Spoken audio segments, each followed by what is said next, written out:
Oh my god, fellas. The Dean is back! The Dean is back! Doom 64! I can't tell you how excited I was to wake up today and see the Doom 64 picture in my YouTube feed. My first experience with Doom 64 was not actually playing it. In fact, it would actually be many years before I could play it. My first experience was with a YouTube Let's Player by the name of Tyrant King 10, who, his videos are still on YouTube. I highly recommend watching them if you want to see, like, very vintage, like, this was about 2010 that these came out. If you wanted to see, like, 2009, 2010 eras of, like, Let's Playing as, like, a time capsule, because things are very different now compared to back then, I highly recommend him. The guy is very entertaining. He hasn't done anything in, like, the last 7 years. I guess he's just moved on, but, wherever he is, if in some timeline he's watching this, I hope he's doing very well.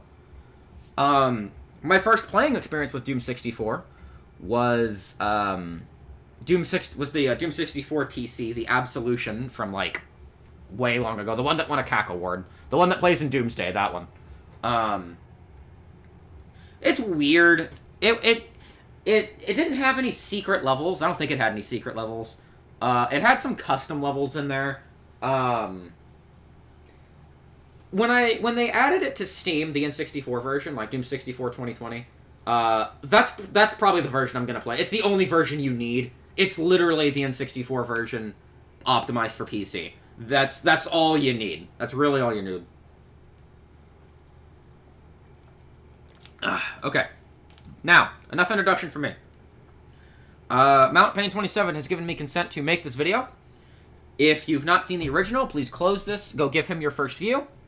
Come back here and we'll watch this together. Enough talk, have at you!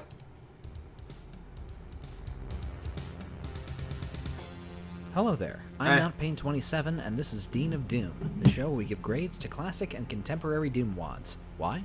Because ranking things is fun. Yeah. Today's episode will be dedicated to Doom 64, at long last. Yeah! Released on a spanking new port alongside 2020's Doom Eternal, Doom 64 rose in public esteem from cult classic to classic status, reaching a new audience of retro gamers and infiltrating the quiet corners of Eternal pre-orderers' Steam libraries. Originally released for the Nintendo 64 in 1997, Doom 64 was developed by Midway Games, then best known for porting Doom to the PlayStation and N64. Three designers at Midway, Randy Estrella, Tim Hadelar, and Danny Lewis, created 32 original maps for a new installment in the franchise that employed a modified version of the Doom engine, one that could handle scripted events, primitive colored lighting, and more. The game also features a completely new set of sound effects, an ambient soundtrack courtesy of PlayStation Doom composer Aubrey Hodges, and a dizzying array of new textures, sprites, and graphics. I want to point out just how much I absolutely love that title sequence. I don't think I've met a single person on the planet that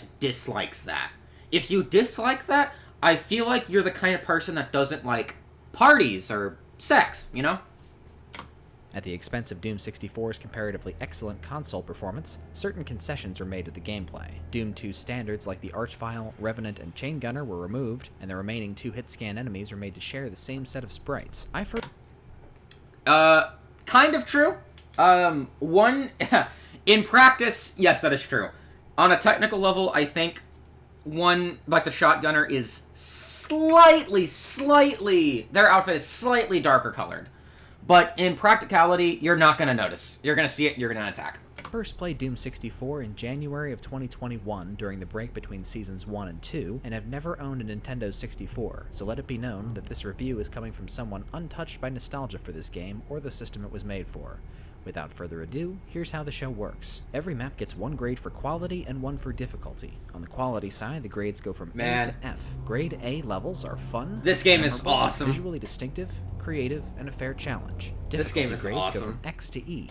X for extreme, E for easy, A through D in between. Keep in mind, I probably won't. I think this is what the guys at id were trying to make, as far as an atmosphere goes. This is basically Doom is what we got, and Doom 64 is what was in their head.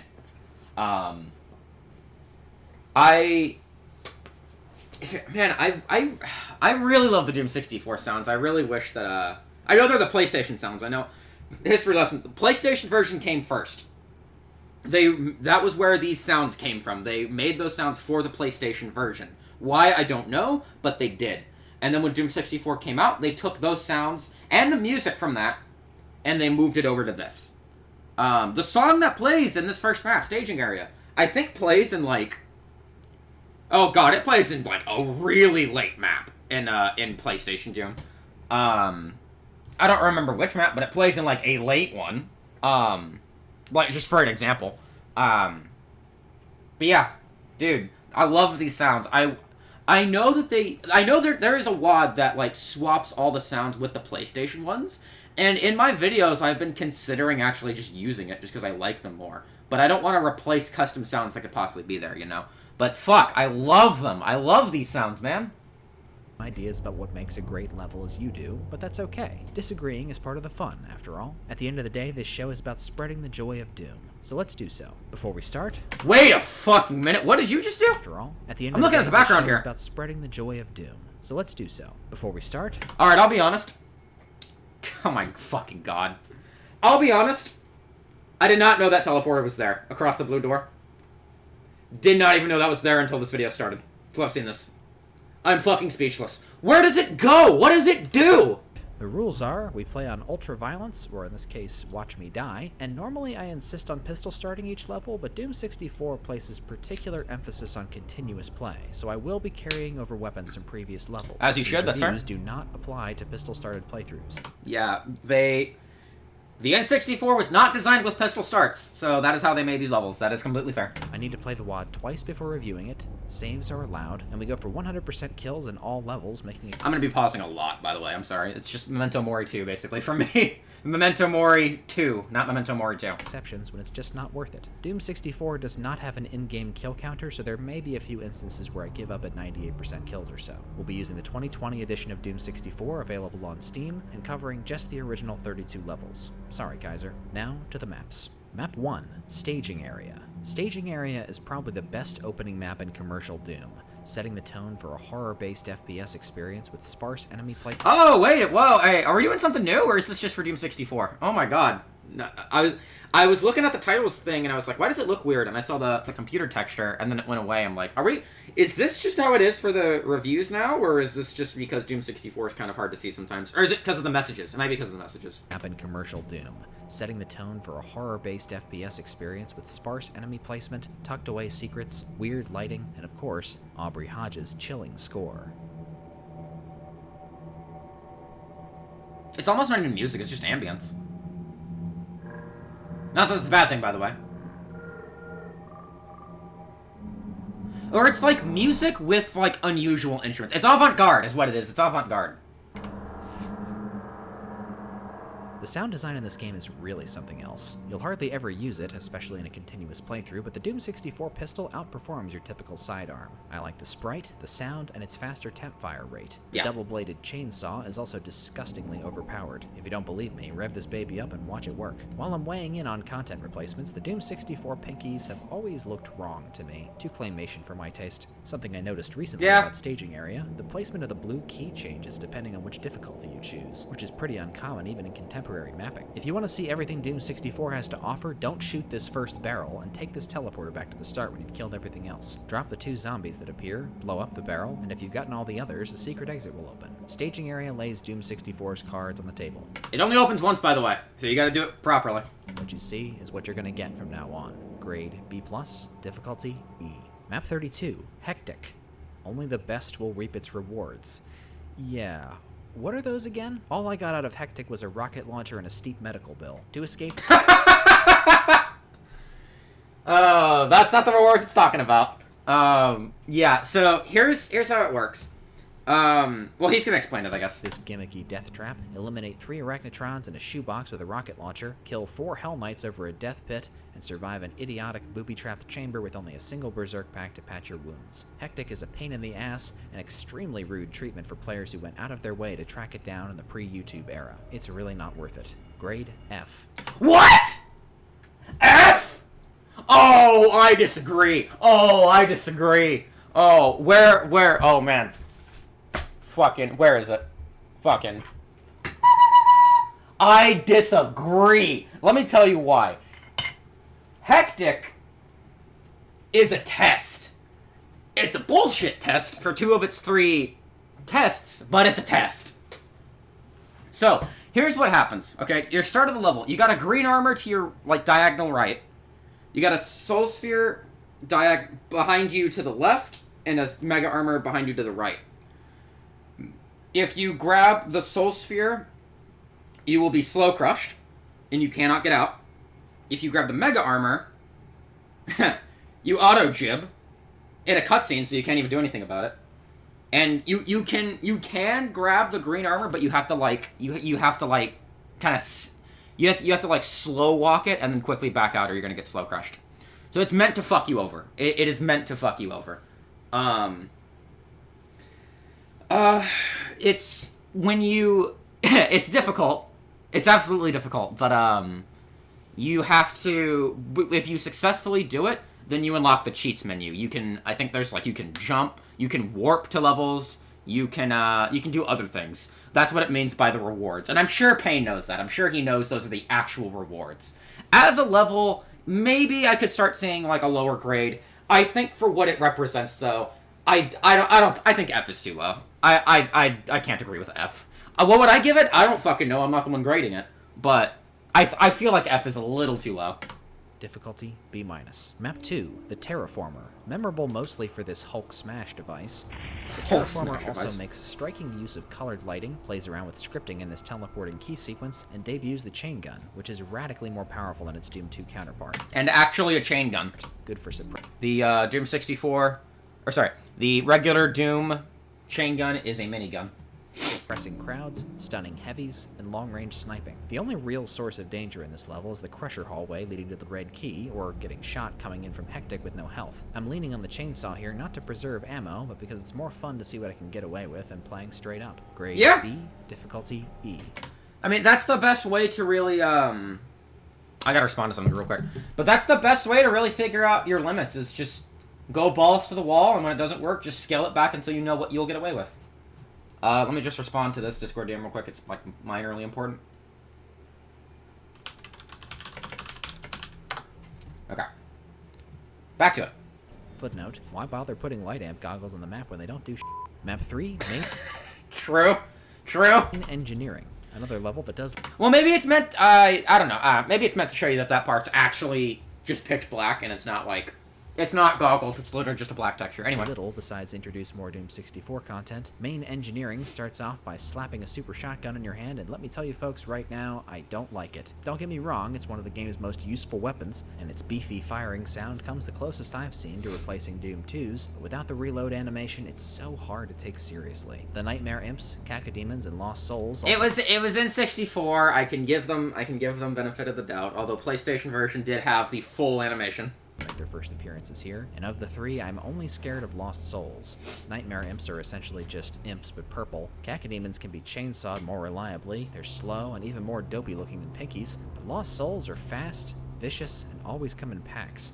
Fighting them low on bullets is one of the few things in Doom 64 that makes me nervous. Throw in some snazzy scripted sequences. Lost Souls are very deadly. Map. Grade C+, difficulty D-. Fair, that's fair. Map 4, Holding Area. This perfunctory map reintroduces the Hell Knight, who's more muscle-bound and rubbery than I love the Hell Knights. and buries a secret exit behind a switch puzzle that locks permanently if you fail. Making players in 97 replay the map every time they want to test a new combination is a brand of meanness that I'm sure isn't missed much in games today. Behind the regular exit door is a preview of what lies ahead action-wise.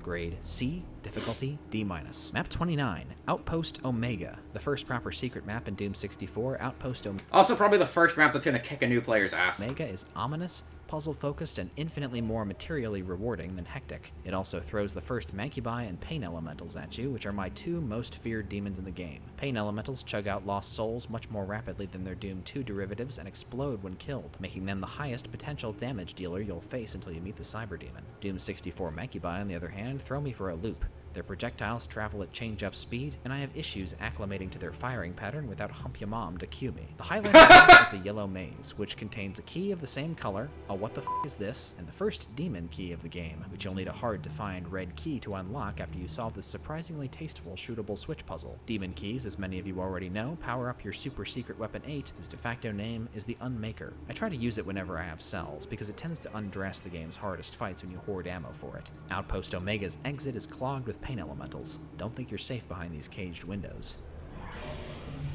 I love Doom 64 pain elementals. Oh my god. Grade B-, difficulty D+. Map 5, Tech Center. Tech Center is the most forgettable level so far, which is unfortunate because it's also one of the more thoroughly plotted out maps in the game to this point. Getting the red key is kind of a pain. You have to find the right door in the hub, traverse a Crusher hallway with a Hell Knight at the end, and don't let a Kako distract you from this switch, which raises the bars. I probably took more damage from Crushers than monsters here. Tech Center's combat is best summarized by this series of interconnected rooms with Hell Knights and ex-soldiers. Grade C-, difficulty D-. I have nostalgia for Tech Center, but that's about it. 6, Alpha Quadrant. The eye-catching and up-tempo Alpha And the nostalgia I have isn't even from me playing it, it's from watching Tyrant King play it. Quadrant makes a strong first impression, bludgeoning the player with zombies, lost souls, and barons of hell. The only difference between these red fiends and their Doom 2 variants is that they can infight with Hell Knights. I love the look of this sickly yellow room and the perilous arena right after it. If I wasn't so flush with rockets, Barons, Pain Elemental, and Spectres in the dark pit below would have eaten me for breakfast. Dude, when I was a kid, this pit used to scare the fuck out of me. I wish Doom 64 brought the heat like this more often. Word to the wise, if you want this caged megasphere, listen closely. Grade B+, difficulty C-. Map 7, Research Lab. Research Lab continues to lay on the atmosphere, but it's considerably slower and more repetitive than Map 6, with the exception of this pants-wetting Lost Soul ambush. Pants, what? Just, dude, sorry, what I imagined was walking into a room. Like, imagine you walk into your fucking kitchen, right? And you see 8 ghostly, fiery skulls just spawn and angrily, like, stare at you. And you just immediately just pee yourself. It's just so funny to me. This map gives cause for worry. And it's also very, very fair. I think anybody would do that. I think The Rock would do that. In 4 identical stages, you can find 3 keys and a plasma rifle. I wish I liked this gun. It looks like $1 million. Okay, I'm sorry. This is really stupid, but I'm sorry. I noticed this, so I have to make fun of it. I'm sorry, man. Soul ambush. Nothing in this map gives cause for worry. What? In 4 identical stages, you can find 3 keys and a plasma 2 rifle. missed. 3. I'm sorry. I don't know why I'm making fun of you taking 3 tries to grab a red key. I just thought it was funny. I liked this gun. It looks like $1 million, but its slow rate of fire renders it vastly outclassed by the other 2 plasma weapons. The ambient sizzling noise it emits also makes me want to holster it. Oh, I like the plasma noise. This rare environmental hazard segment is an excellent showcase for Doom 64's colored lighting. The green-tinted walls really sell the poison phosphorescence. It's Visuals green! Aside, Research Lab is another unassuming tech base. Grade C, difficulty D. Map 8, Final Outpost. This map gave me trouble in my first Doom 64 playthrough. Shotgunners and Nightmare Imps are abundant. It's a rough one. It really isn't. The final fight is a ballbuster. You're forced to fend off 4 Barons and a pair of Hell Knights closing in on both sides. If you fall in the pit, you're done for. Nowadays, my biggest problem is remembering how to solve this yellow key puzzle. The solution is, there is no solution. Leave the room and press on this yellow X to lower the block the key is sitting on. Gotta take points off for the lack of an audible cue. Also, I have to admit this particular Aubrey Hodges track is kind of distracting. It took me a while to realize that enemies were not, in fact, teleporting around me all the time. Final Outpost closes out Doom 64's first episode. I like that song. It's gonna fuck with anybody. I think it's gonna, like, if you play it as a kid and you hear this around me all the time. Final Outpost closes out Doom 64. You're not sleeping. You're not gonna sleep that night. First episode. 8 maps in, and it's already time to take the plunge into hell. Grade C+, difficulty D. Map 9, Even Simpler. Not really. Much more stressful and complex than Dead Simple. Even Simpler starts off with the old familiar Mancubus shuffle, but uncorks 2 rounds of new stuff in rapid succession. Hell Knights and Cacodemons first, and then a load of Barons, more Mancubi, and 4 Pain Elementals. Milk that invuln for all it's worth, and don't linger in the outer ring because those dart traps hurt like hell. Even Simpler I get it. Hell. There is quite the gut punch after the sweet lullaby of Doom 64's first 8 non-secret maps, but it's about time, I say. Grade B, difficulty C. Map 10, The Bleeding. Something about this map has stuck with me. After the unbridled frenzy of even simpler, Doom 64's signature quiet wrings a lot of paranoia out of a short and relatively open level. This is one of the game's more eccentric maps in terms of color coordination, an alien blend of greens, blues, browns, and pinks. The sky is especially striking, an unearthly burnt umber haze billowing above all. The Bleeding is also the first... Dude, I love Doom 64's skyboxes. They are all fantastic. Map you'll find a BFG in. Interact with this creepy face to raise a step to the big freaking gun and unleash hell. Despite it feeling a little wimpier than your standard superweapon, the bright green flash and unearthly sound effect when the ball strikes its target are rock solid. It's so After good. routing the last brigade of demons, you're free to go. It's way... It sounds way cooler than the regular BFG. Difficulty D+. Map 11, Terror Core. One of Doom 64's most visually cohesive maps so far, and the first of several fortress-type levels you'll encounter in the game, Terror Core is a storming of the castle in the middle of an actual storm. Once again, the setting is there, but the action really isn't. After the opening scramble, the only fight worthy of note is this ambush in the courtyard. I also just want to say, this purple sky is what I remember from Doom 64 the most. I love this skybox. It's probably my favorite skybox ever. Lost souls, specters, and imps. If not my favorite, it's up there. It all comes down to how many bullets you've got in your backpack. Checking DoomWiki after the fact, it makes sense that I was feeling under the gun health-wise. If you don't dig up the Soul Sphere secret, you're left with just 7 stims and 3 medikits. For that reason, the shotgunner threesome that spawns around you at the exit can kindly piss off. Grade C+, difficulty C-. Map 12, Altar of Pain. Another Hellspawn outpost. Altar of Pain is... Oh my god, wait. Yeah, Altar of Pain, Mount Pain. Oh my god, it's your cousin! more worse for wear than the keep you just sacked, slowly sinking into the swamp as the thunder rumbles overhead. I hate to sound like a broken record, but this map wants for actual stuff to do. I spent more time in this recording looking for the red key than I did shooting demons. I'll admit to having subpar observational skills, but it's not easy to concentrate on vague signposting when I'm nodding off. You know things are getting dire when a sextuplet of barons is the high watermark of a map's excitement. I was gonna rip this fake wall secret exit a new one before I noticed that the rock you use to jump onto it is shaped like a crude arrow. Obvious enough to count as a clue, but rough enough to escape detection. I only just now noticed that that's an arrow. Or supposed to be an arrow anyway. I thought it was just a rock. Not bad. Grade C, difficulty D+. Map 30, The Lair. A quiet and seemingly empty demon hideout, The Lair is a simple infiltration mission. Get in, get the keys you need, and get out. Don't let the nightmare imps overwhelm you, and ready the chain gun when you go down to the basement. This map's seizure key can be obtained by solving a Seizure shootable key switch puzzle, which took me far too long to notice, because the sound effect of the switch revealing itself is identical to a lift lowering. You can also interact with the statue for a very obscure and unnecessary berserk pack. I was too busy bashing Hectic to talk about Doom 64's Arachnotrons, but suffice to say, I think they're the most improved monster in the lineup. These bionic bastards are intimidating, sleekly rendered, and immaculately sound designed. Top marks. Grade B-, difficulty D-. Map 13. How funny would it be if that was the better map than Haunting Dreams from Scythe 2? That'd be so fucking funny. Technically, it'd be the best map 30! Dark Citadel. I have no concept of what Doom 64 maps are considered favorites, but if I had to guess, Dark Citadel would probably make some top 10 lists. It's dripping with Quake-like apprehension, lit beautifully, and contains enough memorable set pieces to lodge itself in your memory. The solemn library with surprises around every turn, a pair of shootouts in the gargoyle courtyard. Oh, and don't forget the mega armor that drops you into a death pit, and the trapped blue key that you essentially can't avoid damage picking up. Oh yeah. I would rather fight 15 pain elementals at once than wiggle my way through a dart trap. These sequences feel like health taxes, and I resent them. Moody though it is, my complaint with this map and a whole line of others is that most of it comes down to... It's the Hell Revealed experience.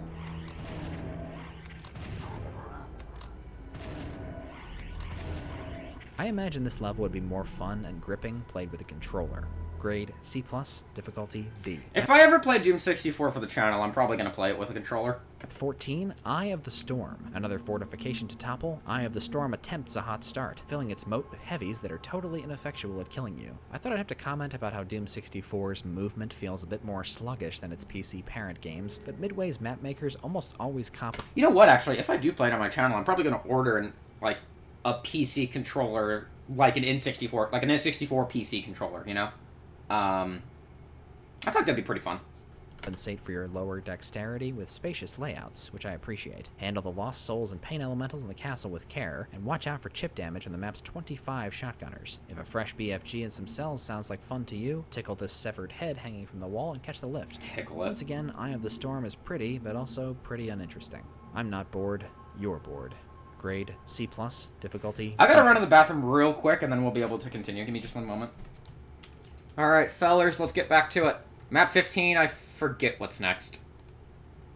Map 15, Dark Entries. Could've fooled me. Finally, some combat you can sink your teeth into. Without so much as a how do you do, Dark Entries introduces Doom 64's newest memory-saving concession. These homing fireballs are a poor substitute for revenants and don't appear often enough to merit discussion. Just be ready to run from them every time you come back here. Dark Entries' cup runneth over with arachnotrons and lost souls. The more you screw up the blue key puzzle, the more flaming skulls you'll meet. The map's feature fight, which makes my personal top 3 in the game, throws 10 spiders and a lot of hell nobles at you all at once. It's like Go To It for Doom 64, and a perfect demo for the Unmaker Plus 2.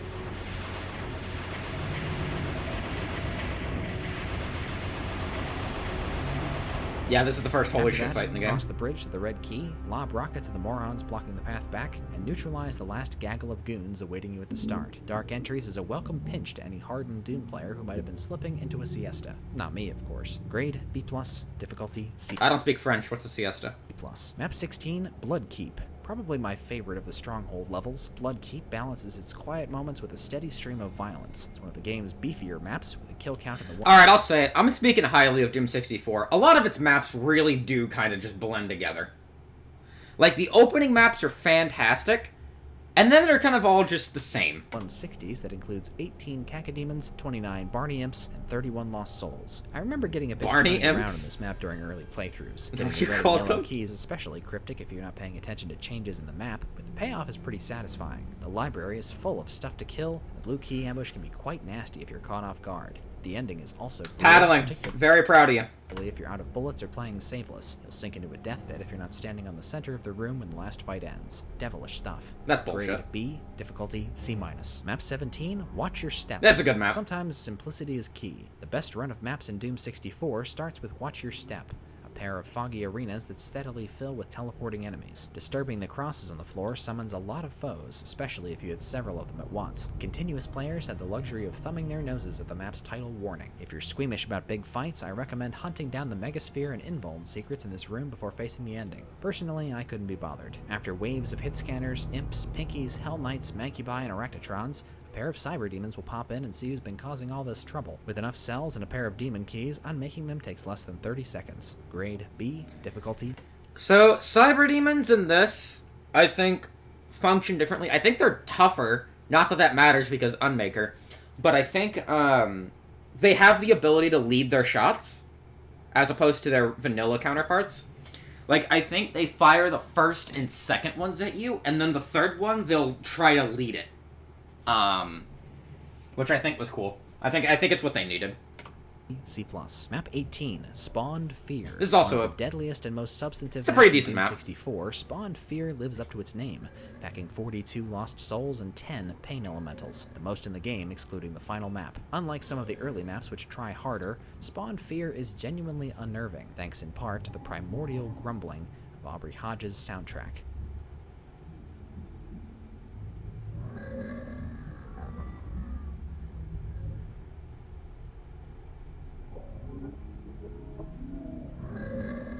It's discomforting to see earthy settings in Hell, and some of these fights are pretty dangerous. Fake The wall. Lost Soul, Hell Knight Seance, and the triple pain elemental ambush by the caverns demand your attention. That is, unless you're packing cells.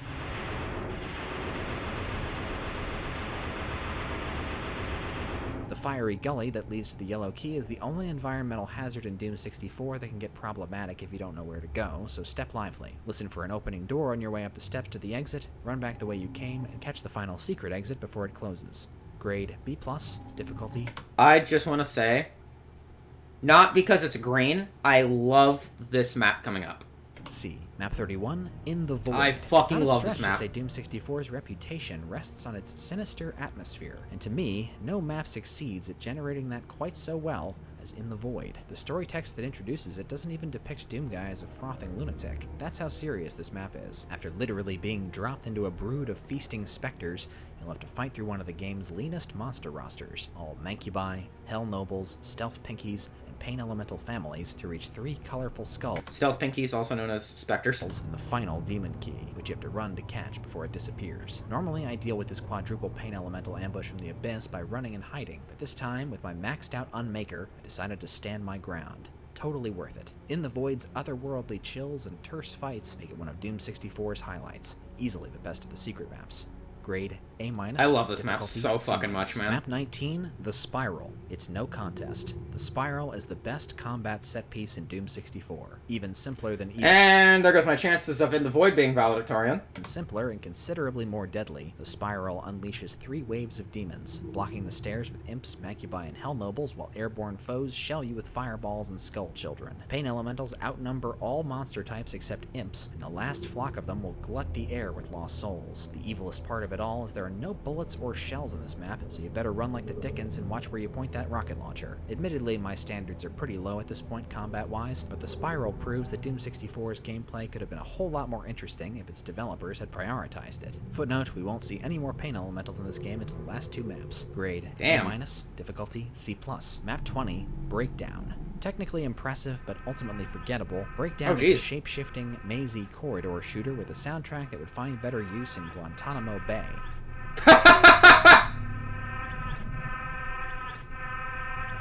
At this point, I'm more peeved than creeped out. Breakdown simulates room over room with these quick raising and lowering floors. They may have been used earlier, but not more prominently than here. The trick is ahead of its time, but doesn't compensate for the map's snoring combat. If I were pistol starting, the heavy hit scan presence in this pinky room might pose some threat, but even then, there's a BFG tucked away and a not-so-secret secret here, and a Megasphere you can grab if you stumble into this fake wall. I personally like to save it for the end, so I can get a head start on embarrassing the next level. That's actually a great transition into...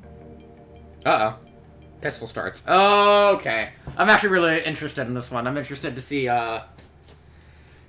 what the Deanster has to say about this. Also, when I played Continuous, that's what I used to do. I would always save power-ups for the end of levels so that I could kind of go into the next one and not just get obliterated in the beginning. But alright, pistol starts. What have you got? I thought about making a one-off video on this subject, but I think it's better to The fucking Hawaiian shirt. Oh, that's funny. In the form of a digression, because discussion of the pros and cons of pistol starts is especially pertinent to Doom 64. As prevalent as it is amongst serious Doom players, pistol starting is a pretty strange concept if you think about it. Throwing away your inventory between levels and starting each map with a clean slate turns Doom WADs into packs of discrete stages rather than unbroken campaigns. It disrupts narrative immersion, which affects some WADs more than others, and destroys continuity at the expense of offering a greater challenge to the player and the ability to confront each level on its own terms. It's also an important calibration tool for the mapper, who will want the player to be able to beat their map from scratch if push comes to shove. In Dean of Doom's context, I always pistol start because each level deserves to be evaluated on its own terms. The best way to do that is to control the variables of health, ammo, and weapons you have at the start. For example, Pitfalls, the map after this one, plays very differently when you're pistol starting compared to where I'm at in this playthrough, carrying a full backpack with all the guns, a chainsaw, 200 health and armor, and 3 demon keys. Depending on the situation, pistol starting can even be an advantage. I'm sure we've all taken exits with 11 health, wondering what the hell we're gonna do if the next map surrounds us with gunmen at the start. Essentially, the conservative player will benefit from continuous play and feel punished by pistol starts, while the impetuous player will be permitted more liberties with ammo and health conservation playing with pistol starts, benefiting less from playing continuously. For my part, I used to feel inconvenienced by pistol starting, but have come to see it as my preferred method of playing for 3 additional reasons. Number 1, it helped me appreciate the shotgun. 2, it makes picking up new weapons exciting, and 3, it forces me into a wider variety of combat situations. Instead of facing every encounter after map 6 with a full inventory, I often have to get creative with my weaker weaponry. Well, I kind of agree with all of those points. No amount of map design will ever make me love the shotgun. I still fucking despise it. But yeah, you can't make me love that shotgun. In Ultimate Doom, I mean, I'm still gonna bitch. It can't reliably one-shot imps. I'm not gonna like it. To overcome the odds. As much as this format works for me in other WADs, It feels wrong in Doom 64 because of the Unmaker and the Demon Keys. They give you a sense of growth across the whole game that Doom 1 and 2 lack. The most powerful weapons in Doom's first 3 episodes are available within the first 3 maps of each, and you get the BFG in Doom 2's first quarter. After that, the novelty of new weapons is completely gone in continuous play, but the same cannot be said for Doom 64. Even if it's just one weapon getting upgraded, that sense of progression feels vital to the whole experience. What's more, Doom 64's solemn atmosphere and regular text screen interjections make it feel more story-driven than any classic Doom game. In short, it made more sense for me to review it this way, and as a result, some of these maps, like Pitfalls, don't stand a chance. Breakdown gets a grade of C+, with the difficulty of D. Map 21, Pitfalls. It doesn't stand a chance, but it's not supposed to stand a chance, I think. I think this game is meant to be played continuous, so that's how it should be reviewed. That's what I think. Like Doom 2's The Living End, This is the intended experience, after all, so. Pitfalls is a barren-infested cavern with strong height variation and a sense of gravitas. Unlike The Living End, this map is a piece of cake. There are 2 hazmat power-ups down in the magma if you fall, hit scanners are easy prey for your chain gun, and the procession of Hell Nobles and Cacos that make up the rest can be dealt with one at a time. The only fight of substance is completely neutered by this invulnerability, which I use to rocket punch the barons instead of wasting Unmaker. Pitfalls doesn't care much for explaining what its switches do, and will pinball you between the cavern and dungeon until you get the red key, which unlocks the exit. Pistol starters, don't miss the secret rocket launcher, which is pointed out by another helpful rock arrow. Grade B-. Thanks, Rock. D. Map 22, Burnt Offerings. The Arachnotron capital of Doom 64, Burnt Offerings contains 23 brains on stainless steel legs. Hopefully you saved enough rockets or cells to disperse the large groups they tend to arrive in. Burnt Offerings' incendiary sky sets the tone. Not that the level of difficulty reflects it, but you're in the belly of hell now. This mandatory trapped rocket launcher is the only truly threatening part of the map. Before or after you endure it, you're allowed to swallow a secret megasphere. The asterisk-shaped arena with the red key and the walls that rush to meet you is conceptually neat. I kinda wish they'd made the ensuing fight more interesting. Grade B-, difficulty D. Map 23, Unholy Temple. It's green! Despite its formidable appearance, Unholy Temple is one of the most sluggish and unpleasant maps in the game. Most of the action is trivial or grindy, best summarized by this room full of pink demons, and the level is plagued with smarmy devices like the Red Key Crusher Trap, this Death Pit, the one-time introduction of doors that can only be opened by hitting primary colored switches in the correct sequence. Behind each lies a switch that removes a barrier from the exit. If you're concerned that making trips between the Switch console and places Switch that removes a barrier from the exit. If you're concerned that making trips between the Switch console and places you've already visited might get boring, fear not, for the disembodied Revenant missiles have returned for an encore. Unholy Temple is a drab waste of time, and my least favorite stronghold map by a good margin. Grade D, difficulty D+. I kinda like it. 24, No Escape. No Escape. No-nonsense arena-style map, No Escape is only as dire as your ability to dodge Cyberdemon rockets. In my case, so-so. The map's 9 Incubi and 3 Pain Elementals are worth playing gingerly around, but as long as your Unmaker is halfway juiced, you can zap the major threats and rocket the rest. Felling the Cyber Twins guarding the exit will end the level automatically. I admire and appreciate No Escape's brevity and combat centrism.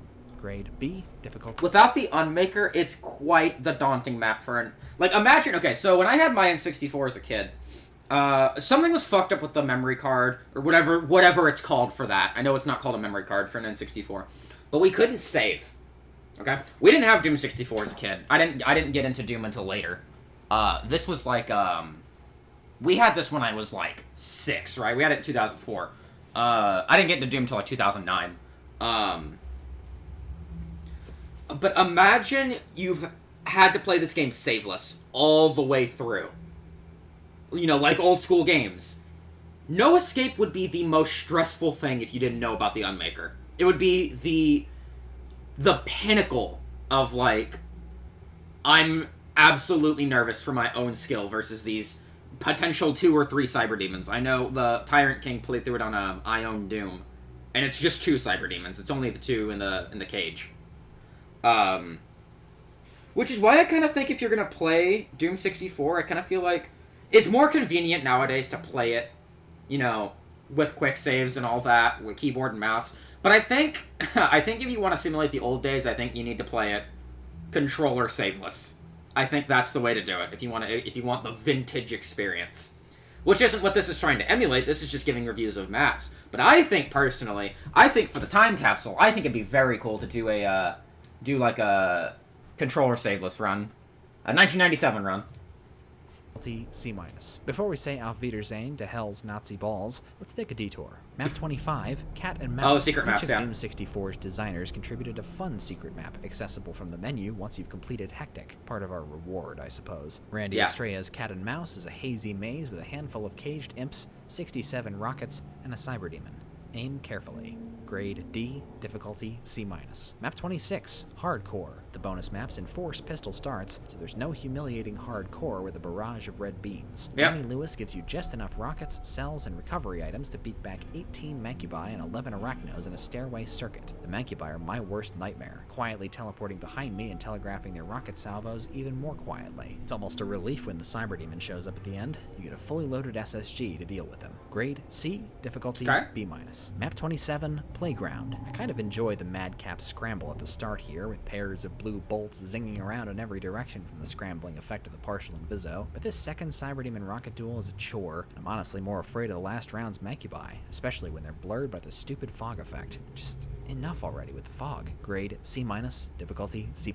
Map 28, The Absolution. I'd take it over Icon of Sin in a heartbeat, but The Absolution is about as low effort as boss battles get. It's just one room full of ammo and another room full of monsters. Yeah. Just to make things interesting, I won't use my demon keys to close the portals. Thank though you. It's well within your rights to do so in continuous play. The Mother Demon emerges when the last baddie bites the dust. She has some strong attacks that continuous players with at least 100 cells will probably never get to see. Having pistol started this wad once upon a time, I can promise you that she's not as much of a joke as she's often made out to be if you give her a fair shake. That said, in continuous play, this map dies with a whimper. Grade D, difficulty E. Yeah, the Unmaker completely neuters difficulty. Regrettably. So, first, the positives. Doom 64 is the most unique interpretation of the classic Doom formula. It's a visual powerhouse, and for the most part, the sound design aged remarkably well. Aubrey Hodges' score is an asset, and I dare say the levels work together as a campaign experience better than Doom 2 and Final Doom. Its horror-inflected sights and sounds laid the foundation for Doom 3 and captured the attention and imagination of players even today. However, and this is a big however, I have several issues with Doom 64. Really? Without Archies, Chain Gunners, and Revenants, 64's monster lineup feels inadequate next to Doom 2's, and the designers do almost nothing to compensate for their absence. Put bluntly, the action is inert and repetitive, partly because half of your arsenal is worthless or puny, and partly because half the enemies are imp derivatives. Even after 4 playthroughs, Doom 64's individual maps have left little to no imprint on my memory. I'll take the inconsistencies of Doom 1, 2, and Final Doom any day, because there isn't a single map in Doom 64 with the personality to match the likes of Perfect Hatred, Halls of the Damned, The Chasm, Hunted, or Mount Pain. I think my impassivity towards Doom 64 can best be summarized by Midway's decision to remove Doomguy's mug from the status bar. The game sacrifices the more fun-loving roots of its forebears to alienate and therefore immerse the player in the horror it weaves. Doom 64 certainly achieves something different, but my personal view is that it takes almost as many steps back as it does forward. My final grade for Doom 64 is a C+. It beats out Doom 2. Lower than what I- Doom or 2 higher than what I thought it obviously was had gonna greater potential, and its highs are higher than Doom 64. I thought I was just gonna get a C. Difficulty-wise, it's been many moons since I've handed out a grade this low, but I'm giving Doom 64 a D-, with the caveat that this set is child's play only if you're playing continuously. Now for my Dean's list. Valedictorian, Map 31, In the Yeah! Valedictorian, Map 19, The Spiral. Class President, Map 26, Hardcore. Hell yeah, dude! I fucking love In the Void. And the dunce cap goes to Uh-oh. Map 32, Hectic. Oh. As in, what the hectic were they thinking? Thank you very much for watching, and please feel free to share your thoughts on Doom 64 down below. I'd love to hear what you think. I'll heart your comments to let you know I've read The them. Cyber Now, I'd Demon. like to take a moment to acknowledge my generous patrons. I want to point out, I don't think he even acknowledged the loss of the Spider Mastermind. I don't think he even mentioned her once. That's so fucking funny. AR, Okay. Anything else at the end? Oh, well, I see myself on screen. Hold on. Matthew Gower, Michael Akins, Mixicon, Myolden, Nafferty, Neurometry. Ah! Okay. Okay, let me see here. Thank you. I appreciate you all very much. You're welcome. This is Mount Pain 27, and I'll see you in the next episode of Dean of Doom. Or will it be sawed-off wads? Ah! God damn it. I guess we'll find out. I guess we'll find out, won't we? Oh my god. Man. Is he gonna open the season with sawed-off wads? That'd be interesting. I know he enjoyed doing the first sawed-off wads a lot. Wow. Well, anyway. That's Doom 64. That's the Dean of Doom 64. That was really cool.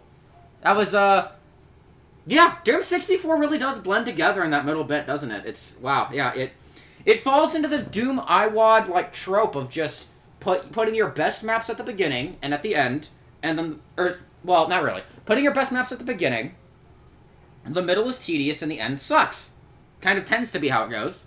But yeah, Doom 64.